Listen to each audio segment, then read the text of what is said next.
Bias. What's going on, dudes? Counting Gains back here again. So today, you know what I mean, we're starting to try and get more views, so we're going to try and get political. But no, guys, in all seriousness, this is just because basically Ireland is in Europe, and the Russian news just threatened a nuclear strike on the UK, and basically that affects Ireland as well because we're right beside the UK, and it's pretty much comical. You know what I mean? This video, I haven't seen it yet, but everyone's saying that it's crazy, so I really want to see it. What the hell they got to say? Loads of people send this to me, say, Chris, check it out. Guys, I wouldn't personally be worried about Russia attacking. They know if they nuke anywhere else in the world, if they use nuclear weapons anywhere, then America will be the first one to just wipe them off the face of the earth. So don't worry about that, guys. America has far more powerful military. What I'm worried about is if they attack, you know, on the ground. You know, we have no military guys that are going to be able to defend against that. It's going to be an absolute shit show, and no citizens here in Ireland are going to defend the country. Half the people, you know, here in Ireland, man, will just run away. They'll probably just flee to friggin', you know, America or Spain or something like that. So kind of a sad case for affairs. That's my personal opinion, but let's just get straight into this one, guys. This is Russian state TV threatens nuclear strike on the UK and warns of radioactive tidal wave. So I had to do reaction to this one, guys. I had to do reaction, not only because it's political, but just because I was like, what the hell is going on, man? When I started this YouTube stuff, everything was all good. That was like a year ago, but it's like that phrase, guys. It was all good just a week ago. You know, it's like that rap song. So, you know, shit can change just like that, guys. So let's get straight into this one, guys. Like, comment, subscribe. Go check out all my good stuff, my Patreon. I've got crazy stuff on Patreon. I'm putting stuff up there right now. And let's get it, baby. Let's go. Что будет после слов Бориса Джонсона об ответном ударе по России? A retaliation strike. So obviously, Putin, or in England, Boris Johnson's threatening Russia against nuclear attacks because England has nuclear weapons as well. So, alright, guys, good thing here, but it's good to kind of match the violence with violence, guys, because you can't just let it slide, guys. Whenever you match violence, it's like a bully, guys. If they keep taking more and more and more, if you don't match that violence with violence straight away, straight head on, then it'll never resolve. Sadly, that's how it works, guys. Вообще на Британских островах, похоже, заговариваются. Зачем грозить ядерным оружием бескрайней России, сидя на, в общем-то, маленьком острове? Остров столь мал, что лишь одной ракеты «Сармат» достаточно, чтобы его утопить раз и навсегда. What are we supposed to be scared about this thing, like? Dude, as soon as they do this stuff, America's just going to wipe them off the face of the earth. And England will hit them as well. So, like, guys, don't be afraid of this shit. This is just propaganda bullshit, like. Все уже подсчитано. What are we supposed to be afraid of? Это всего лишь один пуск, Борис, а Англии нет. That's fair enough. But you guys won't be here either. The whole world will be destroyed, guys. America not just going to let them get away with that, right? They're going to be a retaliation, and they're going to just start nuking the shit out of them, so. Раз и навсегда. Зачем заигрываться? Другой вариант – погрузить Британию в морскую пучину российский подводный робот-беспилотник «Посейдон». Он приближается к цели на километровой глубине со скоростью 200 км в час. Нет никакого способа остановить этот подводный дрон. Боеголовка на нем мощностью до 100 мегатонн. Взрыв этой термоядерной торпеды у берегов Британии поднимет гигантскую волну, цунами высотой до 500 метров. Такой водяной шквал является еще и носителем экстремальных доз радиации. Пройдя над британскими островами, он превратит то, что от них, может быть, еще и останется, в радиоактивную пустыню, надолго непригодную хоть для чего. A tsunami 500 meters high is going to take out England and Ireland. That was kind of disappointing that it was off the coast there, so it just took out Ireland as well. I'm pretty sure Russia doesn't really see a differentiation between Ireland and England, so you know, there is that as well, guys. They just don't see any kind of differentiation between the two of us because, you know what I mean, they don't know that we, you know, are not the best friends with, you know, Britain either because they occupied us for so many years. But I love people in England, but kind of messed up, guys. Russia trying to murder us all. But let's get on to this one. This is News Talk Radio. Nuclear threat against Ireland. Let's see what my man here has to say.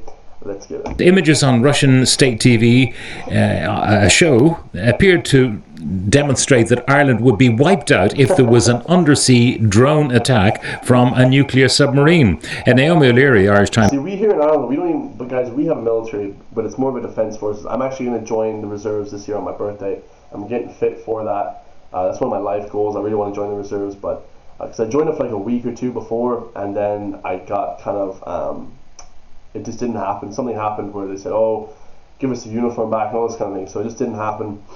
But yeah, guys, the reserves would be awesome. But we don't really have an amazing military here, guys. We have like no military, but we kind of rely on the Americans to have our backs, or NATO, you know, the British, Germans.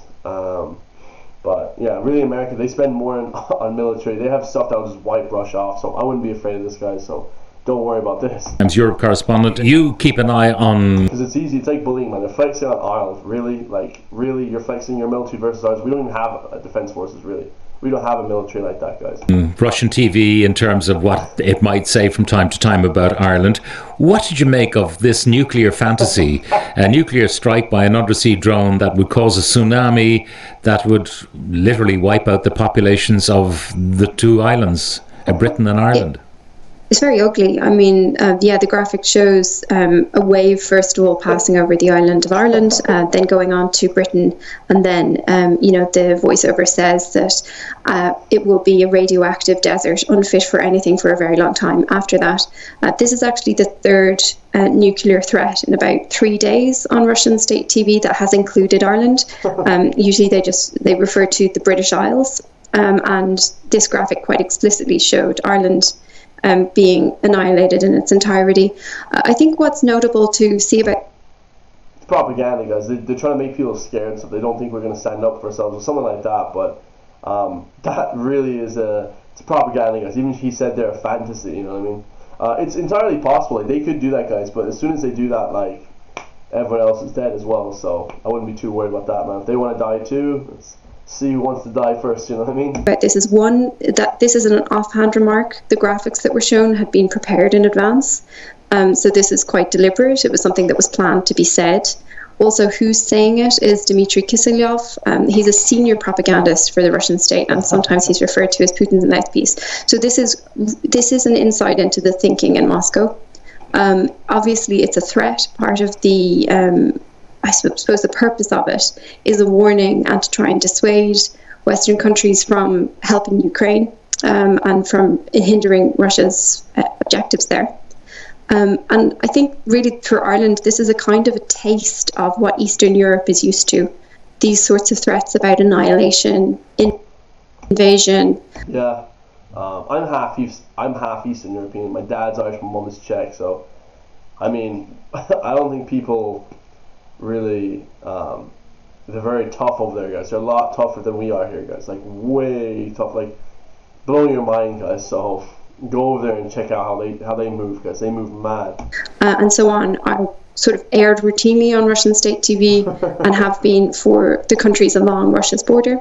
Ireland has been, you know, a little bit more geographically distant from this, but this brings home the reality that, you know, on the island of Ireland, there is part of the island of Ireland is in NATO, and our skies are, you know, patrolled by NATO aircraft. I was just like playing football the last day on the pitch, and there was like aircraft going over. Like, they were like not our aircraft; they were like military fighter jets, guys. It was crazy, bro. Not airplanes; they're military fighter jets. Crazy. So we are within that umbrella, and that's the sort of geopolitical reality. Yeah, this is. I mean, how concrete it is as a threat, it's certainly something to take seriously, because Russia, after all, followed through on one of these outlandish threats, which was to invade Ukraine. So they are prepared to do some of these things sometimes. And certainly it's a useful insight into the thinking of Moscow. You wonder to what extent it's a response to Liz Truss's bellicose remarks.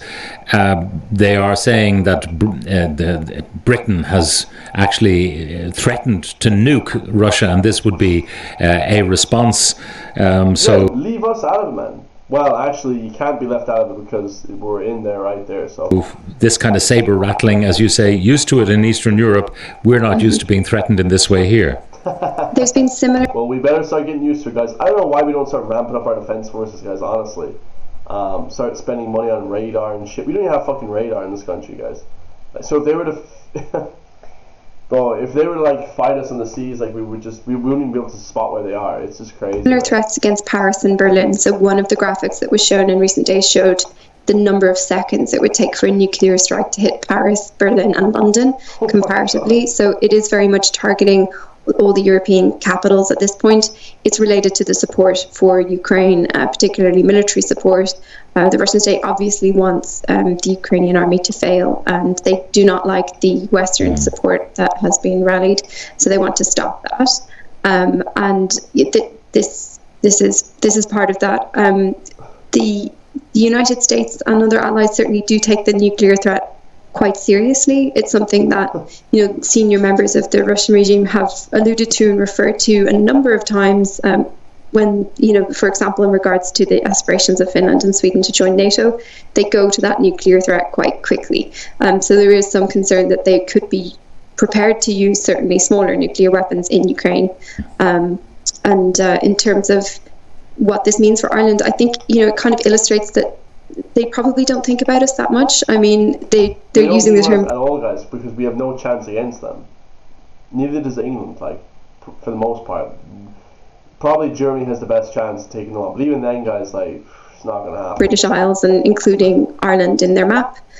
So there probably isn't in Moscow. This is so boring, guys. Much of a distinction, much of an awareness. Yeah. And of course, Northern Ireland is part of the United Kingdom still. Right. So the distinction of what's where, also Ireland is part of the EU, which is a massive problem for Russia and something that they're generally would like to fail. So, we are on kind of... Now, Naomi, it's not your brief, but I'm just wondering, do you have any idea as to how this plays in Russia, all this kind of propaganda stuff? I mean, it's hard to tell, but there have been surveys of Russian opinion of ordinary people. Now, how trustworthy these are, we don't know, but they show very strong support for the war. If you see, just commentary from... ordinary Russians who are vox popped on the street, for example. That's not true. They did a ton of different protests in Russia, in Moscow. There was like 12 different protests all around Moscow when the invasion happened. So the general populace would probably disagree with it. Sometimes by international media, you'll often get this very bellicose responses. It's kind of a lot of people agree with this, with the Russian state TV narratives. And if you think about it, it would be difficult for people to kind of marinate in that environment and then suddenly start thinking differently, especially because it would mean believing really unflattering things about yourself and your family. Having to accept that maybe your family members have gone to launch a war in the wrong to kill people in Ukraine who don't deserve to be killed and persecute civilians. It's much easier and nicer to think of them as heroes and to accept all of this sort of propaganda narrative about Russia. The Germans, of course, had to come to terms with that reality after their defeat in World War II, that people had done things in ordinary Germans' names that didn't sit comfortably with them. The idea of MAD, mutually assured destruction, which is what any nuclear strike by Russia would mean, whether or not we were overwhelmed by a tsunami, it would... just result in the destruction of Moscow and all the major cities and all the assets of Russia in a matter of minutes. I mean, that's the reality of any nuclear war. So whether or not ordinary Russians think about that, I do not know. Anyway, Naomi, thank you very much for joining us. That's Naomi O'Leary, Irish Times Europe correspondent. All right, guys, I love Russia. I'm not going to lie, though. I do love Russia. A lot of my subscribers are from Russia. All my videos are getting banned in Russia, guys, which I don't know what that's about. If you guys want to do big in business, you probably shouldn't be banning different countries from this stuff. But yeah, guys, obviously there's a war going on this minute, so absolutely crazy. Don't know what you guys think of that. Leave in the comments what you guys think of that. Love you guys all. Just thought that was kind of funny to react to that. That graph was kind of wild, seeing just like Ireland getting just wiped off the map like nothing. So love you guys all. See you guys in the next video, man. Peace.